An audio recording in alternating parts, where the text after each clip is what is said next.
Hi all, welcome to the Economic Mind. നമ്മൾ ഇന്ന് discuss ചെയ്യാൻ പോകുന്നത് സസ്റ്റൈനബിൾ ഡെവലപ്മെന്റ് അല്ലെങ്കിൽ സുസ്ഥിര വികസനത്തെ കുറിച്ചാണ്. അപ്പോൾ ഇതുവരെയും ചാനൽ സബ്സ്ക്രൈബ് ചെയ്യാത്തവരാണെങ്കിൽ സബ്സ്ക്രൈബ് ചെയ്ത് സപ്പോർട്ട് ചെയ്യാം. എന്താണ് സസ്റ്റൈനബിൾ ഡെവലപ്മെന്റ് എന്ന് നോക്കാം. It is an approach to progress that meets the needs of the present generation without compromising the ability of the future generations to meet their own needs. അതായത് സുസ്ഥിര വികസനം എന്നത് ഇന്നത്തെ തലമുറയുടെ ആവശ്യങ്ങൾ നിറവേറ്റുമ്പോൾ തന്നെ ഭാവി തലമുറയുടെ ആവശ്യങ്ങളെയും പരിഗണിച്ച് പ്രകൃതിക്കും സമൂഹത്തിനും ദോഷകരമല്ലാത്ത രീതിയിൽ വികസനം സാധ്യമാക്കുന്നതിനെ കുറിച്ചാണ് പറയുന്നത്. ക്ലിയർ? അതായത് ഇന്നത്തെ തലമുറയുടെ ആവശ്യങ്ങൾ നിറവേറ്റുമ്പോൾ തന്നെ അവിടെ ഭാവി തലമുറയുടെ ആവശ്യങ്ങളെ നമ്മൾ എന്ത് ചെയ്യാണ്, പരിഗണിക്കുകയാണ് ചെയ്യുന്നത്. അപ്പം ഈ സസ്റ്റൈനബിൾ ഡെവലപ്മെന്റ് എന്നുള്ള ആ ഒരു ടേം ഫസ്റ്റ് പോപ്പുലറൈസ് ചെയ്തത് UN ബ്രണ്ട്ലൻഡ് കമ്മീഷൻ ആണ്. ഒബ്ജക്റ്റീവ്സ്, സസ്റ്റൈനബിൾ ഡെവലപ്മെന്റിന്റെ മെയിൻ ഒബ്ജക്റ്റീവ്സ് എന്ന് പറയുന്നത് ഇക്കണോമിക് ഗ്രോത്ത്, സാമ്പത്തികമായിട്ടുള്ള വളർച്ച, അതുപോലെ തന്നെ എൻവയോൺമെന്റൽ പ്രൊട്ടക്ഷൻ, നമ്മുടെ എൻവയോൺമെന്റിനെ പ്രൊട്ടക്ട് ചെയ്യുക. ദെൻ സോഷ്യൽ ഇക്വിറ്റി, ഒരു സാമൂഹികമായിട്ടുള്ള തുല്യത ഉറപ്പുവരുത്തുക. അതിന്റെ മെയിൻ ഫീച്ചേഴ്സ് എന്തൊക്കെയാന്ന് നോക്കാം. ലോങ് ടേം പെർസ്പെക്റ്റീവ്, നമ്മൾ പറഞ്ഞു സുസ്ഥിര വികസനം എന്ന് പറയുന്നത് ഒരു ലോങ് ടേം പെർസ്പെക്റ്റീവ് ആണ്. കാരണം ഒരിക്കലും അത് പെട്ടെന്ന് ഒരു ദിവസം കൊണ്ട് നമുക്ക് അച്ചീവ് ചെയ്യാൻ പറ്റില്ല, മറിച്ച് അതൊരു ലോങ് ടേമിലേക്കുള്ളതാണ്. നമ്മളെ മാത്രമല്ല അത് ഉൾക്കൊള്ളുന്നത്, മറിച്ച് ഇനി വരാൻ പോകുന്ന ജനറേഷനെയും കൂടി ഉൾക്കൊള്ളിച്ചുകൊണ്ടുള്ള ഒന്നാണ് എന്തെന്ന് പറയുന്നത്, സസ്റ്റൈനബിൾ ഡെവലപ്മെന്റ് എന്ന് പറയുന്നത്. അതുകൊണ്ട് തന്നെ ലോങ് ടേം പെർസ്പെക്റ്റീവ് ഇതിന്റെ ഒരു ഫീച്ചറാണ്. ദെൻ ഇന്റർ ജനറേഷണൽ ഇക്വിറ്റി, അതായത് ഇപ്പോൾ ഇവിടെ നിലവിലുള്ള ജനറേഷനെ മാത്രമല്ല സസ്റ്റൈനബിൾ ഡെവലപ്മെന്റ് ഉദ്ദേശിക്കുന്നത്, മറിച്ച് ഇനി വരാൻ പോകുന്ന ജനറേഷനും കൂടി റിസോഴ്സസും കാര്യങ്ങളും അവൈലബിൾ ആണോ എന്നും കൂടി സസ്റ്റൈനബിൾ ഡെവലപ്മെന്റ് കൺസിഡർ ചെയ്യുന്നുണ്ട്. ദെൻ കൺസർവേഷൻ ഓഫ് റിസോഴ്സസ്, നമ്മുടെ റിസോഴ്സസിനെ പ്രൊട്ടക്ട് ചെയ്യുന്നുണ്ട്. അതായത് ഓവർ യൂസ് ചെയ്യാൻ സമ്മതിക്കില്ല, മറിച്ച് എഫിഷ്യന്റ് ആയിട്ട് യൂസ് ചെയ്യാനാണ് നമ്മുടെ റിസോഴ്സസ് ഉപയോഗിക്കുന്നത്. ആൻഡ് മിനിമൈസിങ് എൻവയോൺമെന്റൽ ഡീഗ്രഡേഷൻ, നമ്മൾ പറഞ്ഞു ഒരു ഒബ്ജക്റ്റീവ് എന്ന് പറയുന്നത് എന്താ, എൻവയോൺമെന്റൽ പ്രൊട്ടക്ഷൻ ആണ്. അപ്പോൾ എൻവയോൺമെന്റൽ ഡീഗ്രഡേഷനെ കുറയ്ക്കുക എന്നതാണ് അതിന്റെ ഒരു ഫീച്ചർ. ഇനി കമ്പോണൻസ് ഏതൊക്കെയാന്ന് നോക്കാം. ഇക്കണോമിക് സസ്റ്റൈനബിലിറ്റി, എൻവയോൺമെന്റൽ സസ്റ്റൈനബിലിറ്റി ആൻഡ് സോഷ്യൽ സസ്റ്റൈനബിലിറ്റി, ഈ മൂന്ന് കാര്യങ്ങളാണ് സസ്റ്റൈനബിൾ ഡെവലപ്മെന്റിന്റെ കമ്പോണൻസ് ആയിട്ട് വരുന്നത്. ഇക്കണോമിക് സസ്റ്റൈനബിലിറ്റി എന്ന് പറഞ്ഞാൽ efficient and responsible use of resources, നമുക്ക് അവൈലബിൾ ആയിട്ടുള്ള റിസോഴ്സസ് വളരെ നല്ല എഫിഷ്യന്റ് ആയിട്ട് എങ്ങനെ ഉപയോഗിക്കാം എന്നതാണ് ഇക്കണോമിക് സസ്റ്റൈനബിലിറ്റിയിലൂടെ ഉദ്ദേശിക്കുന്നത്. ദെൻ എൻവയോൺമെന്റൽ sustainability, protection of natural resources and ecosystem, നമ്മൾ ഈ റിസോഴ്സസ് ഉപയോഗിക്കുന്നതോടൊപ്പം തന്നെ നമ്മുടെ എൻവയോൺമെന്റിനെയും അതുപോലെ തന്നെ നാച്ചുറൽ റിസോഴ്സസിനെ എന്തും കൂടി ചെയ്യണം, പ്രൊട്ടക്റ്റും കൂടി ചെയ്യണം, സംരക്ഷിക്കണം. അതിനെ എക്സ്പ്ലോയിറ്റ് ചെയ്യേണ്ട ഒരു അവസ്ഥ വരുത്താതെ അതിനെങ്ങനെ എഫിഷ്യന്റ് ആയിട്ട് യൂസ് ചെയ്യാം എന്നതാണ് എൻവയോൺമെന്റൽ സസ്റ്റൈനബിലിറ്റിയിലൂടെ ഉദ്ദേശിക്കുന്നത്. Then social sustainability, promoting equity, human rights and cultural diversity, അല്ലെ? സോഷ്യൽ സസ്റ്റൈനബിലിറ്റിയിലൂടെ ഉദ്ദേശിക്കുന്നത് എന്താ, ഒരു ഇക്വിറ്റി ആണ്. കാരണം ഇത് നമുക്ക് മാത്രമല്ല, മറിച്ച് ഇനി വരാൻ പോകുന്ന ജനറേഷനും കൂടി ഈ റിസോഴ്സസ് അവൈലബിൾ ആക്കണം. അതുപോലെ തന്നെ ഹ്യൂമൻ റൈറ്റ്സും കൾച്ചറൽ ഡൈവേഴ്സിറ്റിയും ഈ സസ്റ്റൈനബിൾ ഡെവലപ്മെന്റ് ഉൾക്കൊള്ളുന്നുണ്ട്.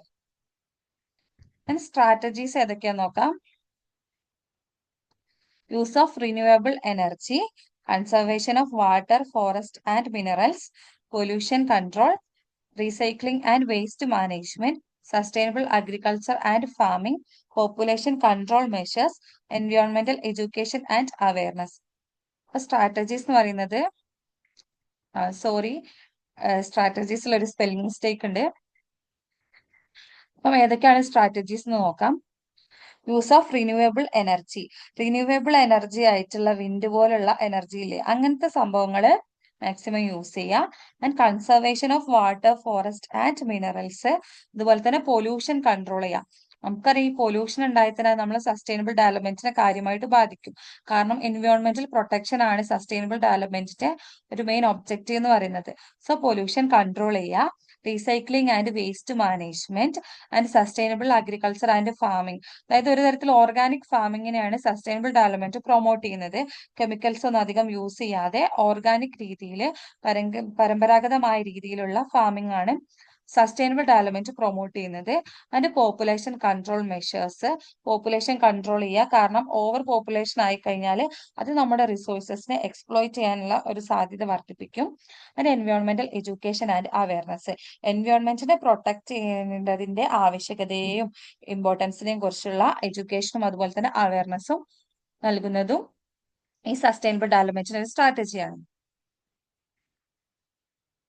അങ്ങനെ ഇൻഡിക്കേറ്റേഴ്സ് ഓഫ് സസ്റ്റൈനബിൾ ഡെവലപ്മെന്റ് പ്രധാനമായിട്ടും ഈ 4 ഇൻഡിക്കേറ്റേഴ്സ് ആണുള്ളത്. ഒന്ന് human development index, per capita resource use, air and water quality levels and carbon footprint. ഈ 4 ഇൻഡിക്കേറ്റേഴ്സ് ഓഫ് സസ്റ്റൈനബിൾ ഡെവലപ്മെന്റ് എന്ന് പറയുന്നത്. And goals of sustainable development just ഒന്ന് മനസ്സിലാക്കി വെക്കുക. ഇത് യുണൈറ്റഡ് നേഷൻസ് 2015 ലോഞ്ച് ചെയ്തതാണ് ഈ ഗോൾസ് എന്ന് പറയുന്നത്. ഏകദേശം 2030 ആവുമ്പോഴേക്കും അച്ചീവ് ചെയ്യേണ്ട ഗോൾസ് ആണ് ഇതിൽ പറയുന്നത്. 17 ഗ്ലോബൽ ആയിട്ടുള്ള ഗോൾസ് ഉണ്ട്. ഏതൊക്കെയാ നോക്കാം. No poverty, zero hunger, good health and wellbeing, quality education, gender equality, clean water and sanitation, affordable and clean energy, decent work and economic growth, industry innovation and infrastructure, reduce inequality, sustainable cities and communities, responsible consumption and production, climate action, life below water, life on land, peace and justice, and partnership for the goals. അപ്പം ഈ 17 goals 2030 ആവുമ്പോഴേക്കും achieve ചെയ്യാം എന്നാണ് sustainable ഡെവലപ്മെന്റിന്റെ ഒരു agenda എന്ന് പറയുന്നത്. And ഈ ഗോൾസിലൂടെ എല്ലാം പോയാൽ നമുക്ക് മനസ്സിലാവും ഈ സസ്റ്റൈനബിൾ ഡെവലപ്മെന്റിന്റെ ഒബ്ജക്റ്റീവ്സ് എല്ലാം സാറ്റിസ്ഫൈ ചെയ്യുന്നുണ്ട്. കാരണം ഒരു സോഷ്യൽ ഇക്വിറ്റി പ്രൊവൈഡ് ചെയ്യുന്നുണ്ട്, അതുപോലെ തന്നെ എൻവയോൺമെന്റിനെ പ്രൊട്ടക്ട് ചെയ്യുന്നുണ്ട്. ക്ലിയർ? So thank you. അപ്പൊ ഇന്ന് നമ്മൾ ഡിസ്കസ് ചെയ്തത് സസ്റ്റൈനബിൾ ഡെവലപ്മെന്റിനെ കുറിച്ചാണ്. നിങ്ങൾക്ക് ക്ലിയർ ആയി എന്ന് വിശ്വസിക്കുന്നു. നമ്മൾ പറഞ്ഞ സസ്റ്റൈനബിൾ ഡെവലപ്മെന്റ് എന്ന് പറഞ്ഞാല് ഇന്നത്തെ തലമുറയുടെ ആവശ്യങ്ങൾ നിറവേറ്റുമ്പോൾ തന്നെ ഭാവി തലമുറയുടെ ആവശ്യങ്ങളും പരിഗണിച്ചുകൊണ്ട് പ്രകൃതിക്കും സമൂഹത്തിനും ദോഷകരമല്ലാത്ത രീതിയിൽ വികസനം സാധ്യമാക്കുന്നതാണ് സസ്റ്റൈനബിൾ ഡെവലപ്മെന്റ് എന്ന് പറഞ്ഞു. പിന്നെ സസ്റ്റൈനബിൾ ഡെവലപ്മെന്റിന്റെ പ്രധാന കമ്പോണൻസ് പറഞ്ഞു, അതിന്റെ ഒബ്ജക്റ്റീവ്സ് പറഞ്ഞു, അതിന്റെ മേജർ സ്ട്രാറ്റജീസ് പറഞ്ഞു, ഇൻഡിക്കേറ്റേഴ്സ് പറഞ്ഞു. ഇപ്പോൾ 2030 ആ 17 ഗോൾസ് ഏതൊക്കെയാണെന്ന് നമ്മൾ ഡിസ്കസ് ചെയ്തു. Thank you.